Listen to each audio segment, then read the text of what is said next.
Okay, so I've got this wide piece of poplar. It's too thick, so I have to thin it down to make the rail guide or whatever we call it for the drawer. So I need to cut this at 14 inches. So I'm just going to use a miter saw for this. If I need to, I'll just flip it over. But I need to hang on to it now so it doesn't jump up instead of holding the camera.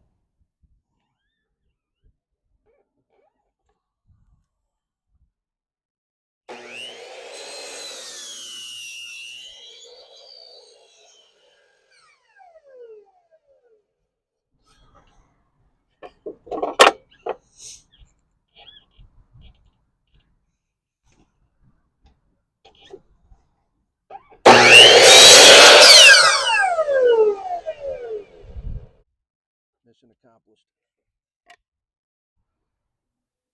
Okay, so I've done videos about rail replacement in the past, but there's some subtle things to pay attention to if you're doing this.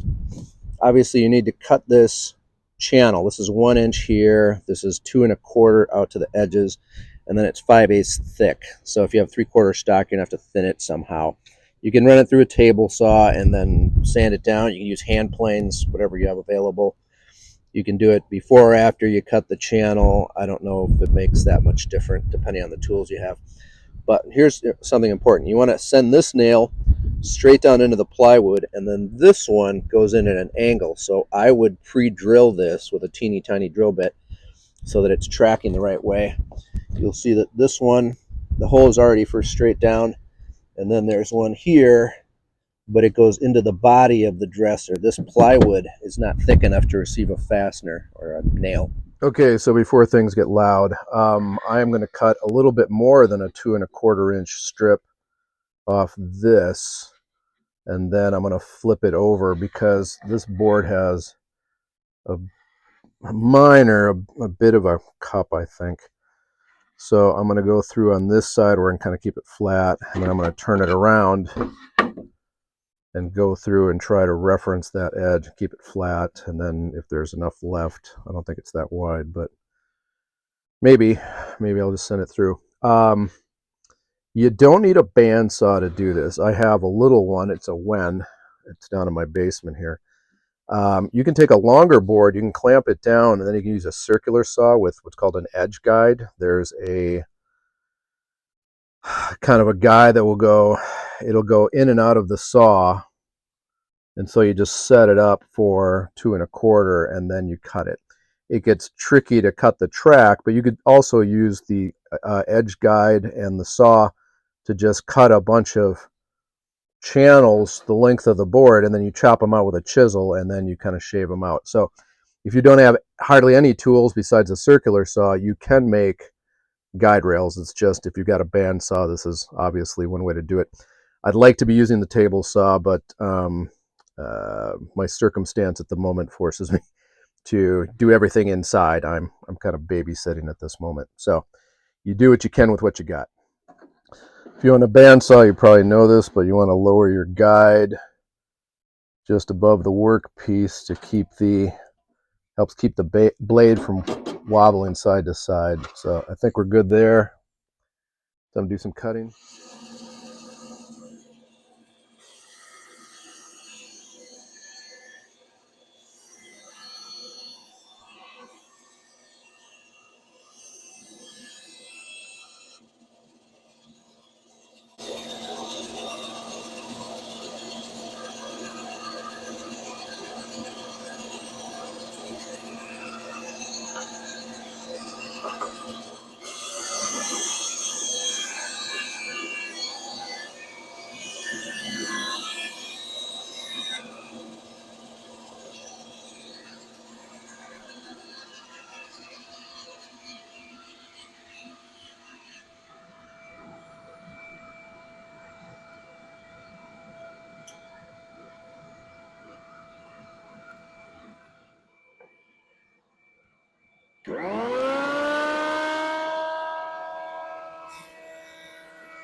Okay, so I got some hearing protection. I'm wearing safety glasses.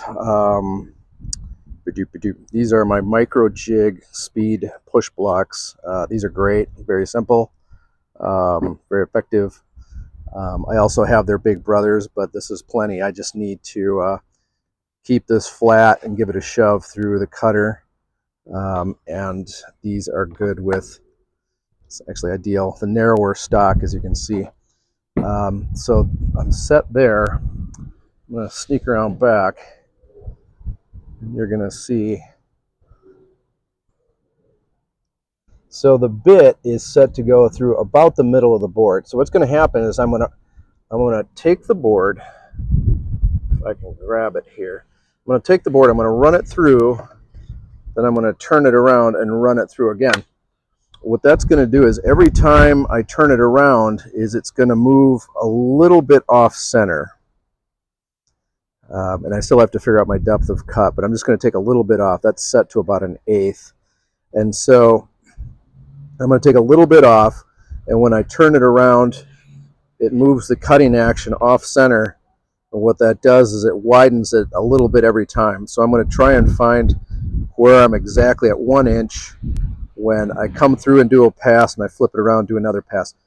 That's a 5/8 bit, so I should have some room to spare, just making 2 passes rather than doing 3 passes and having to clean up the middle.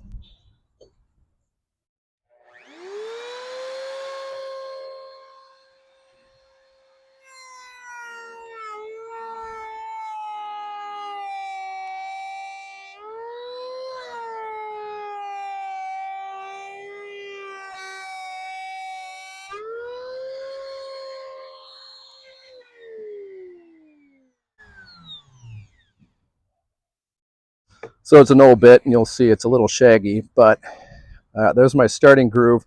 So what I'm going to do is I'm going to back the fence up a little bit, hopefully not too much.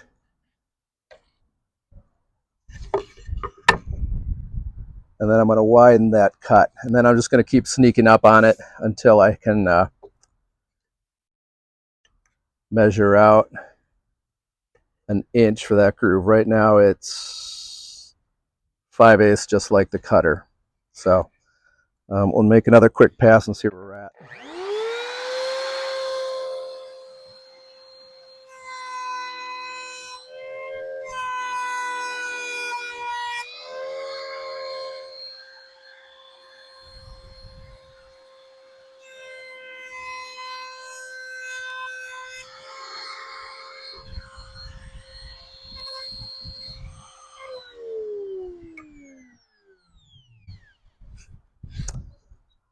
So that is, it's about 1/8 away. So I'm just going to keep backing away the fence until I get exactly that 1 inch cut. And then I'm just going to add a little bit of depth by bringing the height up. On the there's no way to dial it. It's not a spring-loaded router body. It's just fixed. But I'll just bring it up until I get the depth that I need. So no rush. Like I said, just kind of nibbling away. And I happen to have this little router table. It works great for smaller pieces like this. Okay, so I'm going to bring this up. It was there, so now I need to raise it a little bit for more cut. So I'm going to take it to about there. Little bits at a time you want to use with a router, make lighter cuts. This is maybe not that light a cut in some people's minds, but it's a soft wood, so it's not like it's going through hard maple or something like that. It's poplar, so I'm a little bit more confident this can handle it.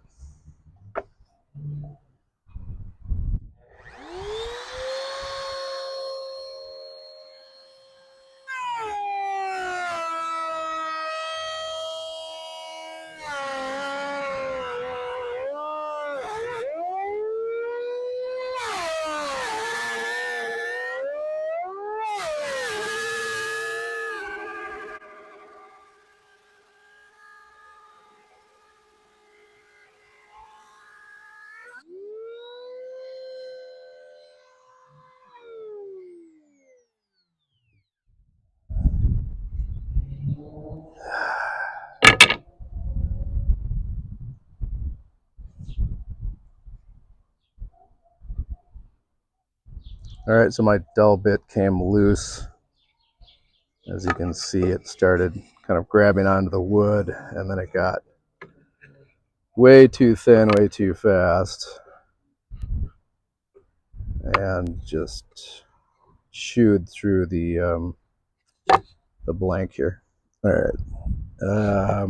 That's why you make more than one blank. I've got a backup, and I'm going to make sure that this bit gets locked in properly. First thing to do is unplug it. Okay, so the second time around, I think I nailed it. That is right exactly where I want to be with my depth. It's a router, so I just made sure I made a couple of finishing passes, ran it through a few times, made sure it's cleaned up and smooth. You get a nice flat bottom. Here is where I went a little too aggressive, and you can see the rail the bit came loose and started pulling out of the router. Thankfully it didn't. That would have been weird. So yeah, nothing left to do but start putting this in to the dresser. That worked out great. So there you go. That's how I make another rail without not too much equipment. It's not like I'm using giant table size router stuff.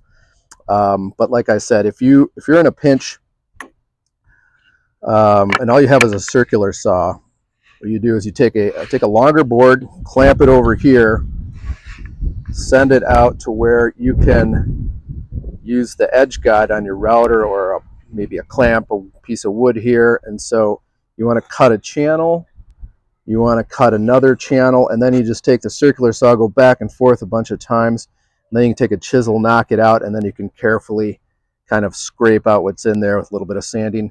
You can make this, and then what you do is you give yourself a little bit of extra room here, and then you, assuming this is your edge over here of the bigger board, you slice off the rail to close to its final width, figure out where you need to be, and then sand it back.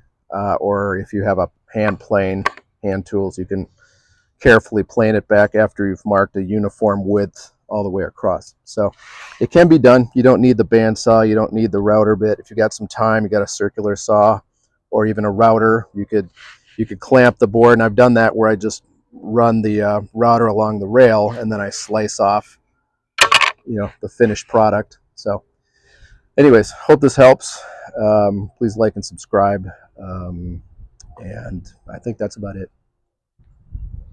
Okay, so not a ton of magic to it. Here's the old rail. I pulled the nails out of it. I'm going to pre-drill over here, and I'm going to do a piling bit over here. It doesn't really need to stick. The nail doesn't really need to stick to the wood. It needs to pass through without breaking it.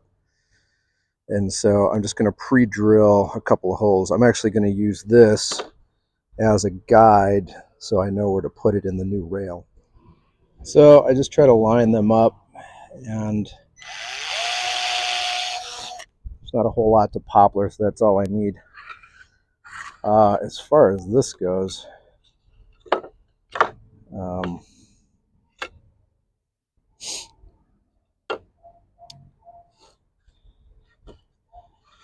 think I might actually go the other direction.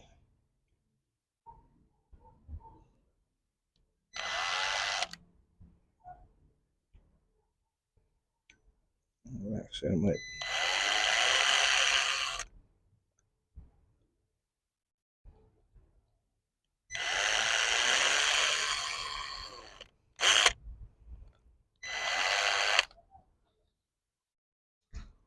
See this.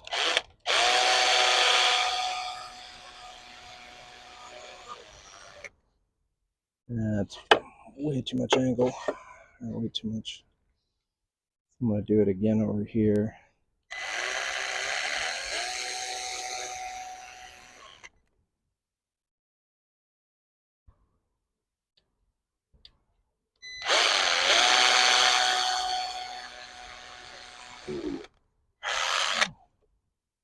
Yeah, not great. It's a little better. That's about the same distance. All right, so time to start hammering. Okay, so I'm a fan of quick and thick glue from Tight Bond for stuff like this. It fills gaps, and that's what we have here. I'm not going to clamp this. Rely on the glue to just kind of reach up.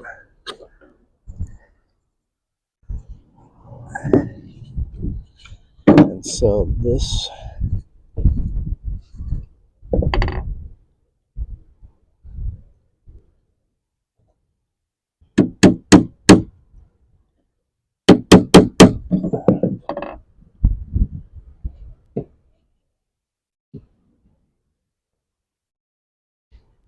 I'm out too far, rats.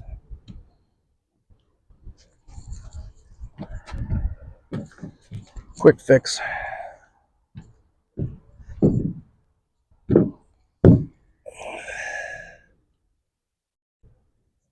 The rail I made is not as long as what was in here, so I need to relocate.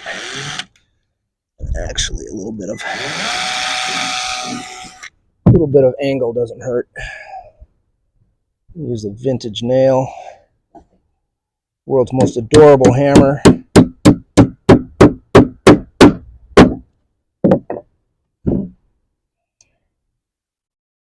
And then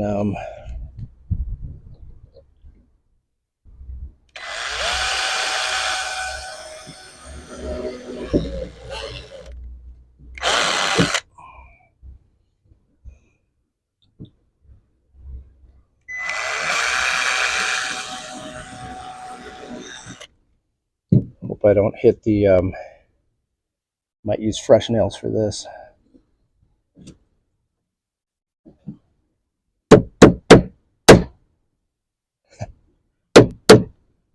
I hope I'm not coming out the, that should be okay, the plywood.